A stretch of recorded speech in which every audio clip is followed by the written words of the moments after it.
모든 것, 우리 인생의 모든 것들 주님을 위해서 바칠 준비가 되셨습니까? 아멘. 저는 오늘 본문 말씀을 근거로 해서 하나님의 은혜라는 제목으로 같이 은혜를 나누려고 합니다. 하나님의 말씀이 증거될 때 전하는 이 종이나 또 듣는 여러분들에게도 동일한 하나님의 은혜가 충만하게 임할 줄 믿습니다. 예수 믿는 사람들은 어떤 사람들일까요? 저는 인생에서 강도 만난 사람들이라고 감히 정의합니다. 우리가 인생에서 강도 맞지 않으면은 사실 예수 믿기가 어려워요. 저도 마찬가지고 우리 김영경 목사님도 마찬가지고 대부분의 이 크리스찬들이 인생에서 강도 만나서 다 뺏기고 다 털리고 가난하게 돼야 그때서 하나님 찾아오더라고요. 아무것도 의지할 곳 없어서 두 손 들고 나오니 주님 나를 받아주세요 하고 나오더라고요. 저희 교회에 IMF 때 한 성도가 들어왔습니다. 저도 IMF라 참 심란했었어요.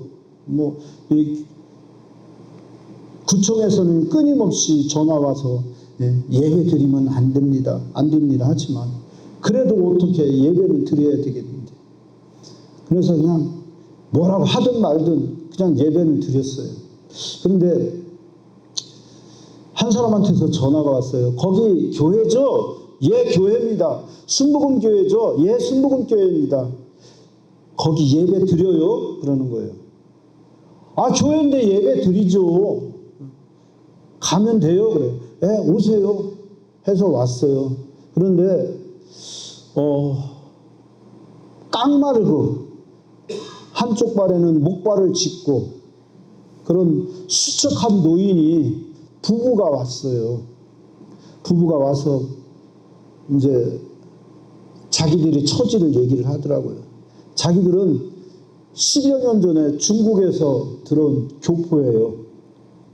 이제 중국에서 들어와서 한번 살아보려고 교회도 나갔고 우리나라에서 제일 큰 교회도 나갔어요. 그리고 또 열심히 일했어요. 그 남편은 보니까 이 풍맞은 사람이 있더라고요. 그래서 그 부인이 이제 먹고 살기 위해서, 가정을 책임지기 위해서 한국에 들어왔으니 할 일이 없잖아요. 그러니까 이제 공사판에 다닌 거예요. 막노동하면서 이 가정을 부양한 거예요. 그래 열심히 노력해서 좀 사나 싶었는데 갑자기 다리에 이상이 오기 시작했어요. 그래서 가보니까 병원에 갔더니 다리를 발등까지 잘라야 된대요. 그래서 발등까지 자르고 났어요. 그러니까 이제 일도 할 수 없고 생활이 아무것도 될 수가 없는 거예요. 그래서 이제 아들이 하나는 중국에 있고 하나는 이제 한국에 들어와 있는데 이제 아들이 버는 걸로 세 식구가 생활을 하는 겁니다. 그러니까 생활이 넉넉할 수가 없어요. 또 거기다가 중국에 있는 아들한테 얼마씩 돈을, 생활비를 보태줘야 되는 그런 상황이었어요. 그러던 찰나에 엎친 데 덮친 격으로 중국에서 비보가 날라들었어요. 아들이 갑자기 입원했다는 거예요. 큰아들이. 그러더니 이제 가고는 싶은데 중국에 들어갈 수가 없는 거예요. 돈이 없으니까. 그래서 그냥 눈물만 쏟고 있는데 큰아들이 갑자기 죽었다는 거예요. 한 40일 만에 죽었다는 거예요. 한국에서라면은 얼마든지 살릴 수가 있었지만은 중국의 의수라고 한국의 의수라고는 하늘과 땅 차이라고 하더라고요. 결국 멀쩡한 아들, 이제 결혼까지 해서 아들 하나 딸 하나 낳고 있는 그 아들 가정에 엄청난 비부가 날라드는 거예요. 그래서 그때부터 이제 더군다나 코로나 기간이라 아들을 장례를 치러서 갈 수조차 없는 거예요. 그러니까 엄마로서 가슴이 무너지는가 더불어서 이제까지 살아온 인생이 무너지는 거예요. 눈물 흘리면서 눈물로 세월을 지나다가 내가 여기서 넘어져서는 안 되겠구나. 내가 살아야 되겠다 싶어서 이제 옛날 기억을 되살려서 교회를 찾기 시작했어요. 살아보려고. 그런데 때마침 코로나라 받아주는 교회가 없는 거예요. 가면은 안 됩니다. 안 됩니다. 또 큰 교회 가면은 거기 역시 똑같이 문 닫아놓고 받아주지를 않는 거예요. 그러던 차에 순복음교회라고 간판이 붙여있는 우리 교회를 찾은 거예요. 이 교회 이제 왔는데 보니까 그냥 얼굴이 그냥 우울기가 가득한 거예요. 그냥 그러면서 저를 만나자마자 눈물부터 흘리기 시작하는 거예요. 펑펑 울어대기 시작하는 거예요. 그러면서 이제 제가 하나님 말씀으로 이제 위로도 하고 해서 겨우 이제 그때부터 신앙생활이 시작되었어요. 그래, 주일까지 기다리면 안 되니까 수시로 전화해서 위로해주고 기도해주고 위로해주고 기도해주고 그러면서 이제 겨우 눈물이 말랐어요. 그런데 이제 우리 교회 모 교회에 다니는 권사님이 있는데 그 권사님이 문 종이 쪽지를 몇 개 갖고 왔더라고요. 그래서 이게 뭡니까 그랬더니 백내장 무료 수술이라고 하는 거예요. 그래서 그래요? 그러면 이제 우리 교인들부터 나눠주고 하실 분 있으면은 이제 하시라고 나눠주고 그리고 그분한테도 하나를 줬어요. 그걸 한번 가보시라고. 그래 그분이 갔다 오더니 한숨을 푹푹 쉬면서 목사님 나 병원에 갔는데요. 병원에서 나 안 된대요. 왜 안 된대요? 그랬더니 그 백내장보다 더 급한 게 있다고. 지금 시력이 점점 약해지고 있다고. 이대로 가면 얼마 있으면은 실명하게 될 것이라고 그런 얘기를 하더라고요. 저 역시도 참 한방 얻어맞은 그런 격이었어요. 그렇지만 저 역시도 뭐 가난한 목사가 다른 거 뭐 의지할 게 뭐 있어요. 한 것도 없잖아요. 뭐 돈이 있는 성도가 있는 것도 아니고 저한테 돈이 쌓여 있는 것도 아니고 우리 회장님 늘 하시는 말씀대로 통장은 깨끗하죠. 결국은 기도할 수밖에 없고 하나님의 은혜를 구할 수밖에 없는데 살구멍이 열리더라고요. 그 대형교회에서 수술비에 얼마를 대줄 수 있다는 그런 얘기를 하더라고요. 그래 이제 그때부터 그 수속을 밟아서 시작을 했어요. 이 각막을 양쪽 각막을 다 이식하는 수술이에요. 그래서 한쪽 눈에 400만 원씩 800만 원이 들어가는 수술이었어요. 그런데 참 감사하게도 그 교회에서 400만 원을 대주고 그 나머지는 또 우리 권사님이 상당히 큰 금액을 대주고 그리고 나머지는 이제 실비 처리해서 각막 이식 수술을 했어요. 그 모습을 보면서 하나님이 그분을 다른 좋은 교회도 많은데 큰 교회도 많은데 우리 교회를 보내신 이유가 있구나. 하나님의 은혜를 체험하게 하려고. 하나님이 지금도 이렇게 살아계셔서 두 눈이 시퍼렇게 살아계셔서 우리를 바라보고 계시며 우리를 위해서 살려주시기 위해서 열심히 하나님도 기도하고 계시구나 하는 것을 깨닫게 됐어요. 그분의 인생을 제가 생각하면서 오늘 말씀과 연결을 시켜봤어요. 그분 정말로 만약에 다른 데 어디 갔으면은, 물론 다른 교회에서도 그런 역사를 체험할 수 있었겠지만, 굳이 우리 교회를 보내주신 것은 그분으로 하여금 강도당하게 해서 그 인생이 탈탈 털리게 만들어 놓으시고, 그 영혼 한 영혼 살리려고, 그 영혼이 몸이 성할 때는 먹고 살기 위해서 그냥 무진장 노력하기 때문에 다른 영혼을 돌볼 수 있는 시간이 없었잖아요. 발이 잘리고 나니까 자기가 아무것도 할 수 없는 그런 상황이 되니까 비로소 그때 하나님을 찾을 마음을 주셨구나. 그리고 또 우리 교회로 오게 하셔서 그 백내장 무료 수술 하나, 그것이 하나의 연결고리가 돼서 두 눈을 각막 이식 수술까지 할 수 있는 은혜를 부어줘 주셨구나 하는 것들을 깨닫게 됐습니다. 마찬가지로 우리 인생 각자가 살다 보면은 그런 연유로 인해서 정말로 주님께서 마태복음 5장 2절에서 2절에서 말씀하신 것처럼 심령이 가난한 자는 복이 있나니 천국이 그들의 것이미요라고 하시는 말씀처럼, 우리가 다른 것 세상 그 어디서도 이제 의지할 데가 없게 만들어 놓으시고 난 다음에 그 다음에 하나님을 찾게 하셨구나 하는 것을 생각하게 됐습니다. 오늘 본문에 나온 이 여인도 마찬가지더라고요. 당시 그 북이스라엘에서 가장 유명한 선지자, 엘리사 선지자의 그 선지생도였잖아요. 그런데 그 엘리사 선지자의 선지생도가 갑자기 죽임을 당했잖아요. 거기다 그냥 죽기만 했으면 그것 자체도 그 집안에는 엄청난 절망적인 사건인데, 죽으면서 그냥 죽은 게 아니라 많은 유산을 남겨줬잖아요. 무슨 유산?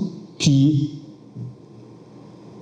엄청난 빚을, 도저히 여인으로서는 감당할 수 없는 엄청난 빚을 남겨줬어요.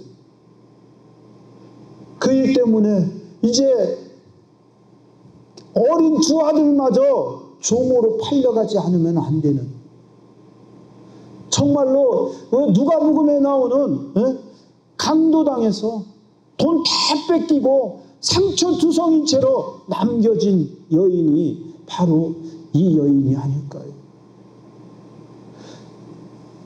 이제 세상에서 자기의 힘이나 노력으로 누구에게 전화해서 나 좀 도와주세요, 뭐 친정에 전화해서 나 좀 도와주세요, 시댁에 얘기해서 나 좀 도와주세요 얘기해도 누구 한 사람 아이고 그래 참 안 됐네, 그렇지만 그냥 우리 한번 서운하고 말지,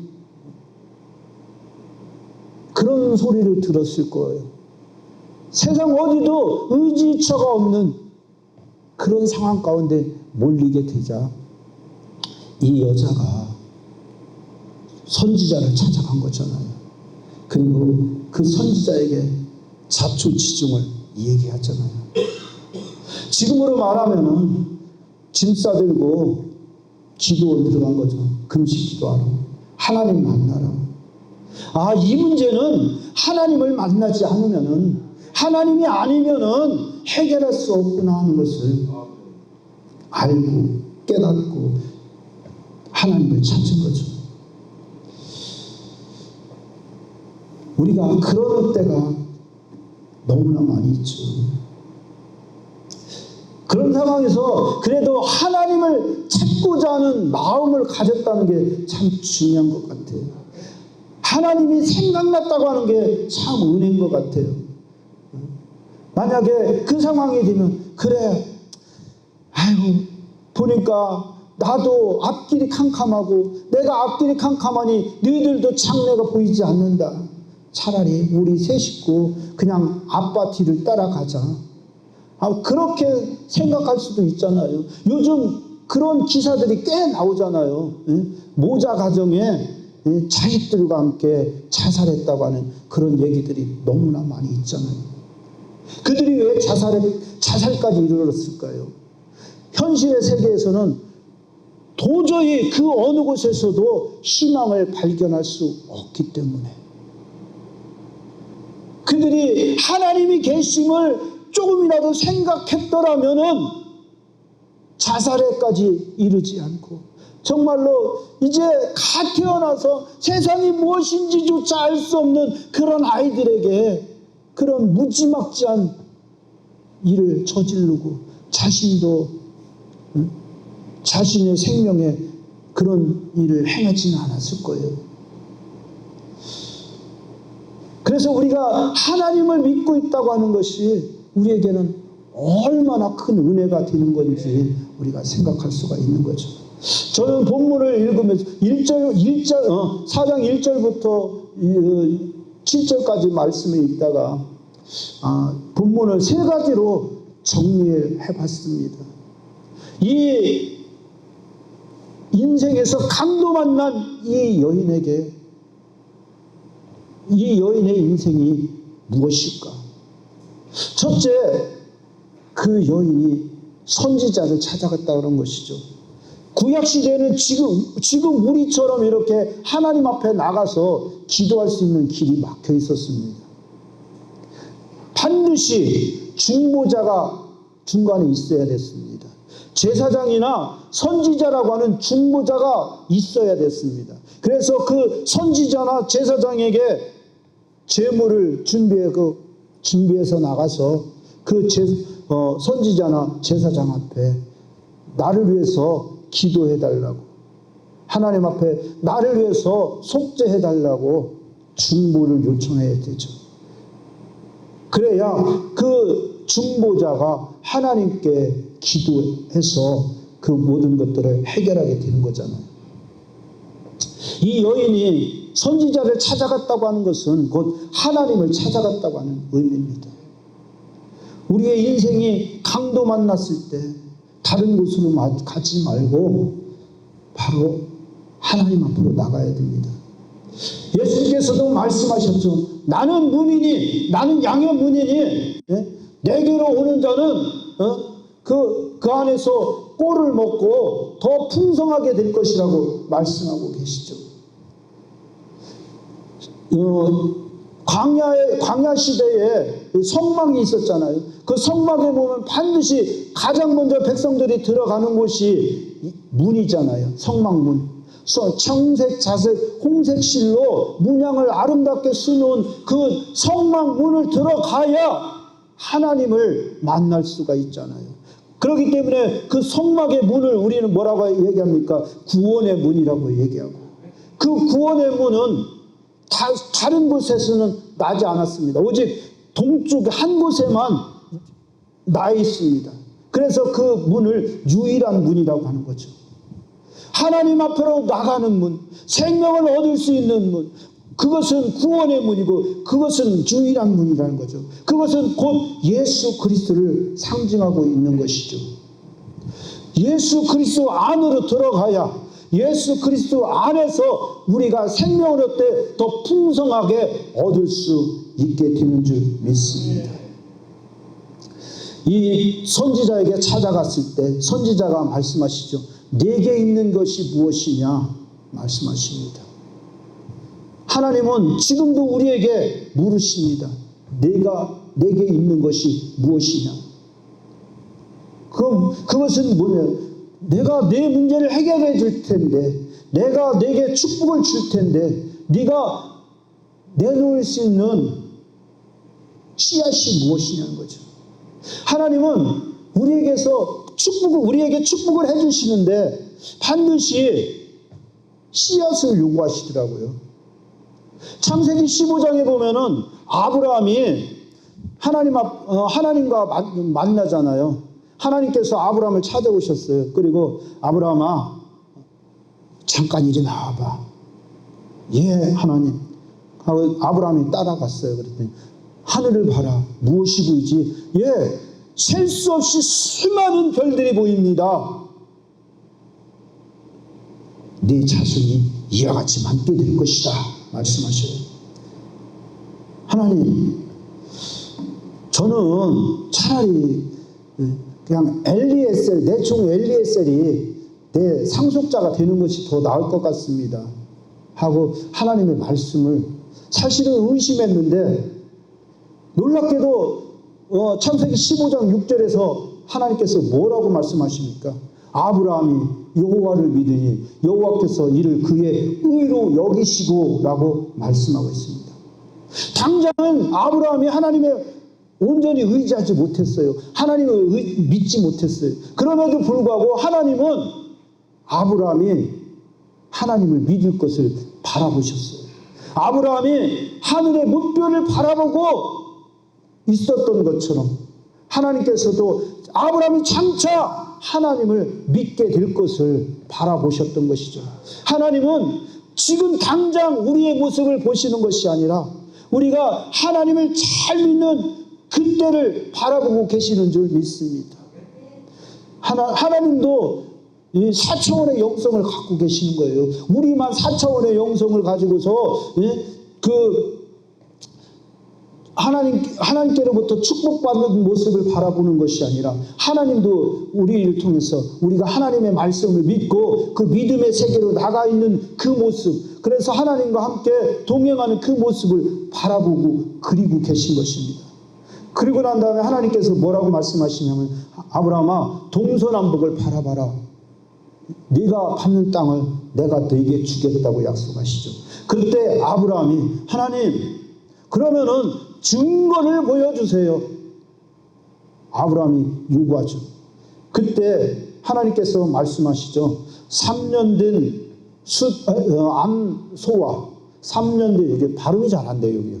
3년 된 암염소와 3년 된 숫양을 준비해라. 그리고 산비둘기와 칡비둘기 새끼를 준비해라. 그 말씀은 제물을 준비하라는 거죠. 그리고 그 아브라함이 그 제물을 준비해서 이제 제단 위에 쌓아놨습니다. 고기를 반을 갈라서 쫙 벌려놨죠. 그때 하나님께서 아브라함에게 찾아오셨어요. 아브라함에게 깊은 잠이 임하고 그 잠 속에서 환상으로 하나님께서 아브라함에게 찾아오신 거예요. 그래서 타는 횃불로 그 쪼갠 고기 사이를 지나가셨죠. 저는 이것이 바로 하나님께서 아브라함에게 약속하신 그 땅을, 가나안 땅을 약속하신 계약서에 서명했다고 저는 생각을 합니다.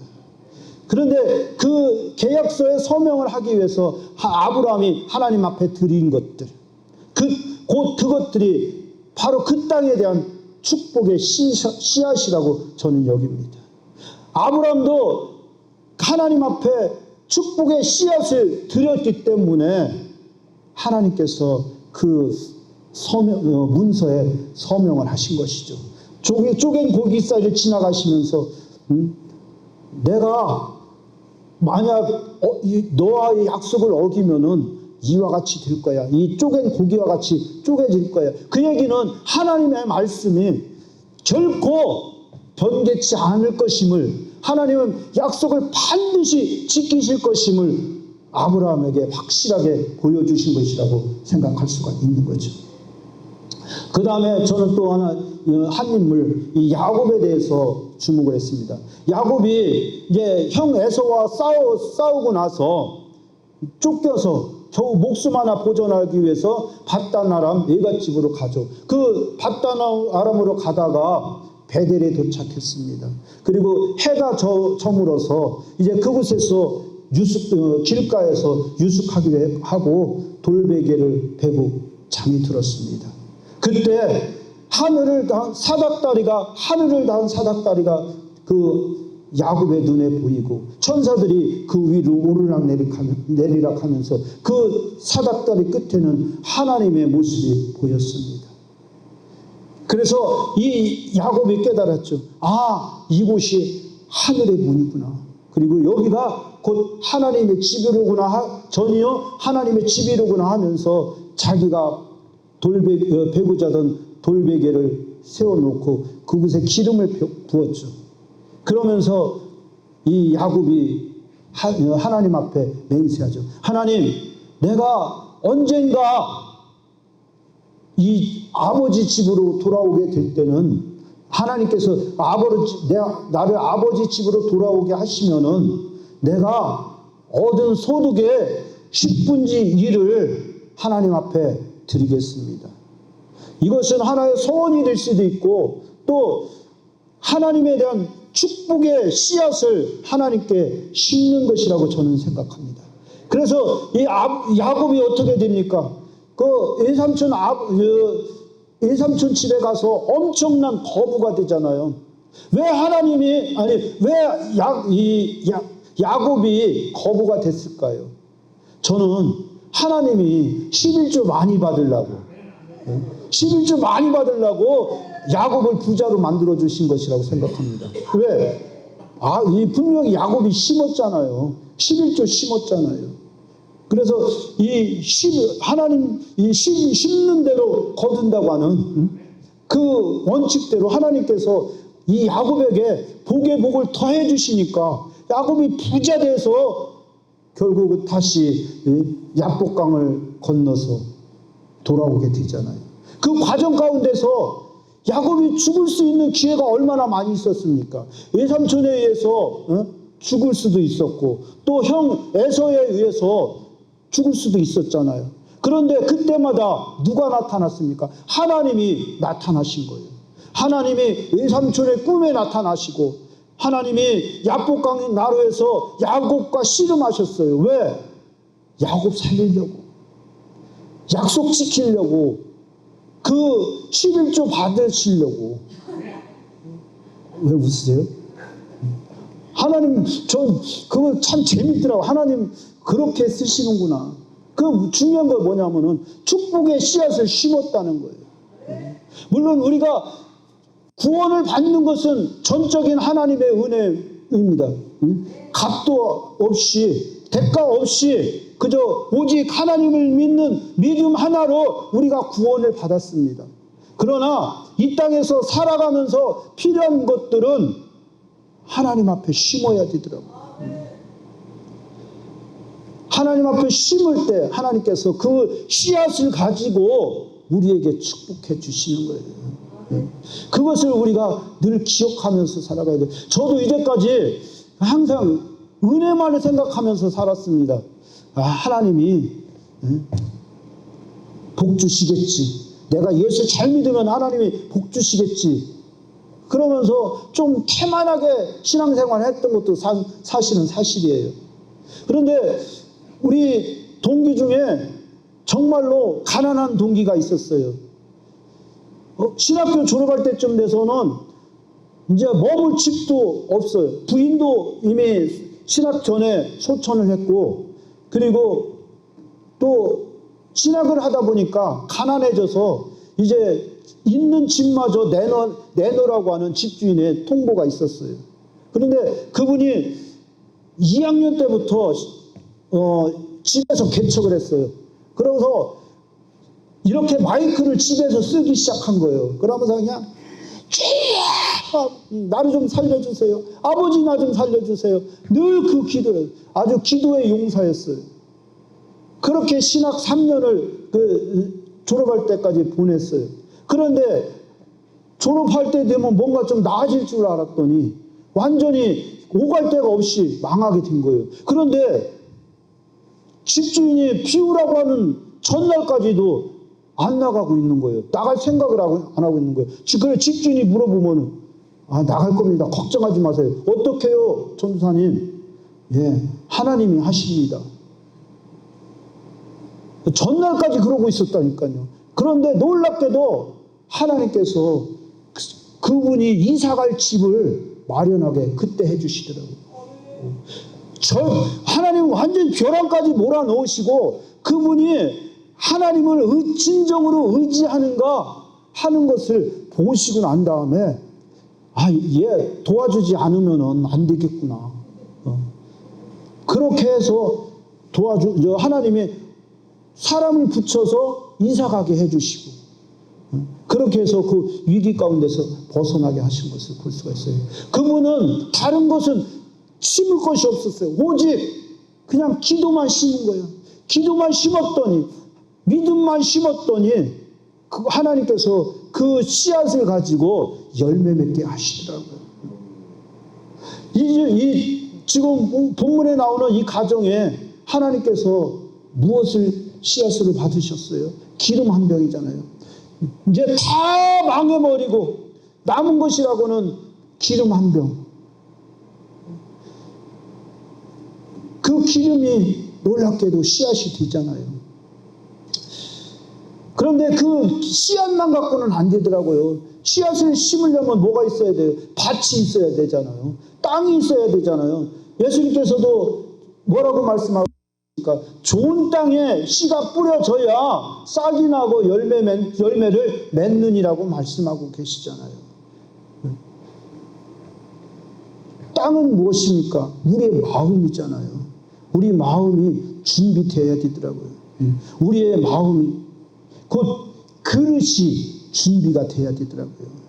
하나님께서 우리에게 축복을 주시고 싶은데 축복을 받을 만한 그릇이 우리 가운데 준비가 돼야 되더라고요. 그 고린도후서에서도 말씀하시냐면 큰 집에는 금그릇도 있고 은그릇도 있고 남그릇도 있고 사기그릇도 있고 수많은 그릇이 있지만은 다 쓸 수 있는 것이 아니란다. 중요한 그릇은 무슨 그릇? 깨끗한 그릇. 하나님의 은혜를 담을 수 있는 것은 금그릇이나 은그릇이나 세상이 인정하는 세상으로부터 사랑을 받는 그런 그릇이 아니라 깨끗한 그릇, 거룩한 그릇, 성결한 그릇, 예수의 피로 씻음받은 그릇이어야 된다고 말씀하고 있잖아요. 이 가정에서 이 여인이 아들에게 이야기하죠. 가서 이웃집에 가서 그릇을 빌려오되 빈 그릇을 빌려오라고. 물건이 담겨있는 그릇이 아니라 깨끗하게 비어있는 그릇을 가져오게 하죠. 우리도 마찬가지인 것 같아요. 우리가 하나님의 은혜를 구하며 살아가고 있습니다. 그런데 저 역시도 아직도 이 물질적인 가난에서는 참 벗어나지 못한 그런 상황인데 여러분들도 마찬가지입니다. 뭐 여유 있는 분이 있으면 여기 지금 이 새벽에 여기 와 계신 분이 없을 거예요. 다 물질로 깨끗해져서 하나님의 은혜를 구하고자 여기 와 있는 거 아니겠어요? 그렇기 때문에 제가 말씀드린 것처럼 우리가 하나님을 찾기 위해서 나왔잖아요. 모든 것들 하나님께 의지하기 위해서 나왔잖아요. 그 다음에 우리가 지금 하나님 앞에 드리는 것이 무엇입니까? 믿음의 씨앗이 지금 준비되어 있지 않습니까?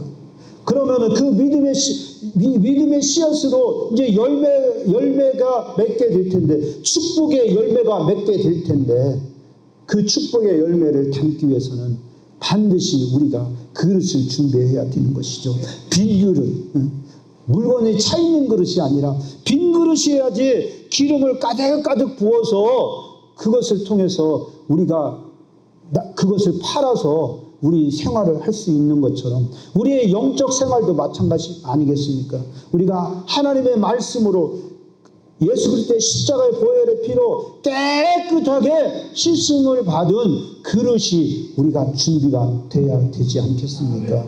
그래서 정말로 그릇을 준비할 수 있는, 그래서 하나님의 은혜를 그 그릇에 담아서 우리가 일생을 살아가는데 필요한 모든 것들을 하나님께로부터 공급도 받고 그리고 하나님과 동행하는 그런 삶이 되어야 되지 않을까 싶습니다. 기도하겠습니다.